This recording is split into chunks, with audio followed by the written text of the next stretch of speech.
Hari sudah siang saat kami tiba di tempat yang berada di Dusun Indrayasa, Kawali, Kabupaten Ciamis, Jawa Barat ini.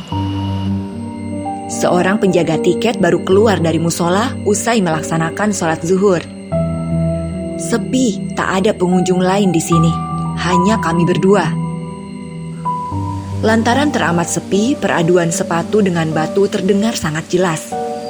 Setiap langkah kaki seakan menambah harmoni alami, mengiringi suara ragam binatang dan gesekan dedaunan yang jatuh di hempas angin.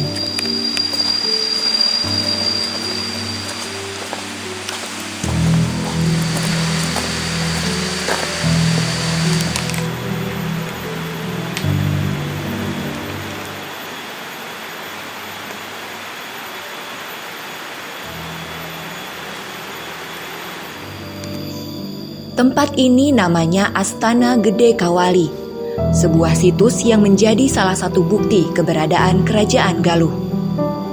Astana berarti makam dan gede artinya besar.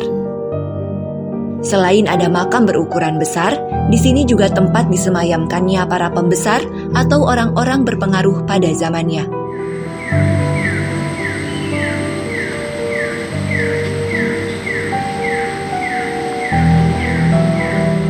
Tidak jauh dari pintu masuk, di sebelah kanan ada batu pangentengan yang merupakan tempat disemayamkannya Abu Jasad Dewi Citra Resmi atau Putri Diah Pitaloka yang belapati pada peristiwa Bubat sekitar tahun 1357. Ada juga batu Panyandungan, tempat disemayamkannya Abu Jasad Prabu Linggabuana, dan batu Panyandaan Sang Hyang Lingga Bingba, tempatnya Abu Jasad Prameswari Dewi Laralingsing.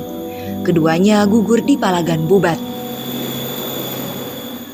Bukan hanya tempat pemakaman Abu Jasad yang merupakan ritualnya agama Hindu, di sini juga ada makam dua tokoh penyebar agama Islam, yaitu Adipati Singacala dan Pangeran Usman. Mereka adalah utusan Kesultanan Cirebon yang ditugaskan untuk menyebarkan agama Islam di bekas kerajaan Galuh ini.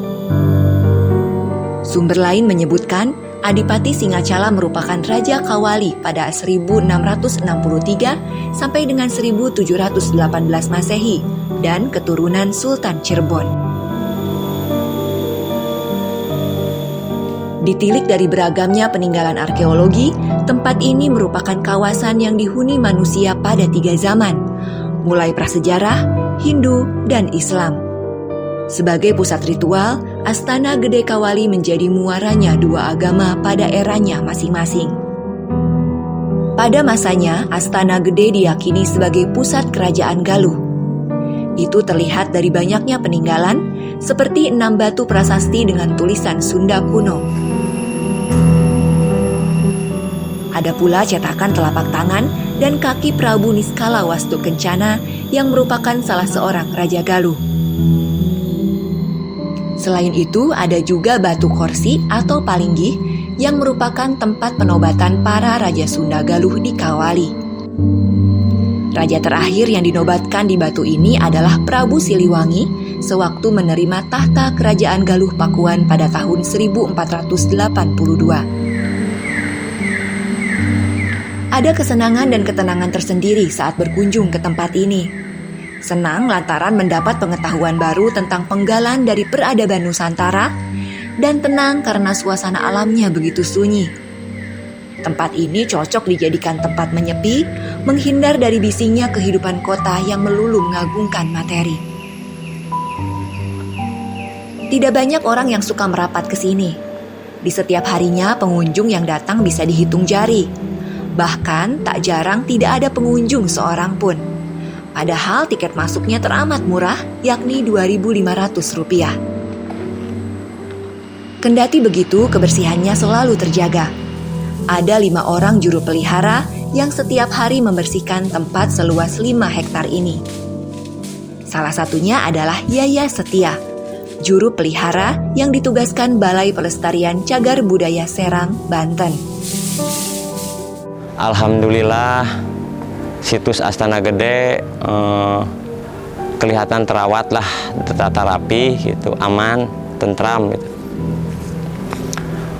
Satwa-satwa yang ada di sekitar lokasi sini penghuninya ada satu buah kelelawar, itu penghuni situs ciri khas Astana Gede Kawali, dan mungkin ada sosok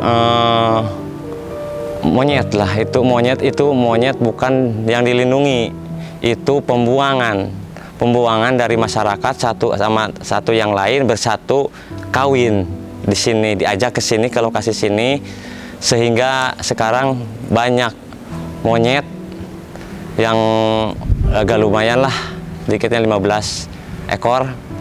Dia agak cuma sedikit ada galak ke para pengunjung, dan aku harap itu ada yang bisa membasminya gitulah. Yaya menyebutkan hingga saat ini masih ada akademisi yang melakukan penelitian di Astana Gede untuk terus mencari tapak-tapak yang belum tersingkap. Penelitian seperti itu sudah dilakukan sejak Belanda berkoloni di Nusantara. Selain prasasti-prasasti, di tempat ini juga ada satu area bernama Cikawali yang dipercaya sebagai mata air keramat dan tempat mandi keluarga keraton. Sebelumnya, bentuk kolam ini tampak seperti kuali atau tempat penggorengan. Namun, sejak 2018, bentuknya jadi berubah. Pemerintah daerah melakukan penataan dengan memasang batu-batu di sekeliling kolam dengan tujuan agar tidak terjadi pengikisan tanah. Di momen-momen tertentu seperti Syawal, banyak orang berziarah ke Cikawali. Sebagian masyarakat percaya bahwa air Cikawali bisa membersihkan tubuh dari aura negatif. Tak heran ada beberapa kebiasaan yang pernah dilakukan di sana, seperti melempar koin ke kolam atau membuang celana dalam yang dipakai setelah mandi di sana. Mereka yang melakukan itu meyakini akan terhindar dari sial. Yaya Setia, juru pelihara Astana Gede Kawali, mengingatkan masyarakat yang datang ke tempat ini untuk tidak melakukan hal-hal di luar nalar yang menjurus pada kemusyrikan.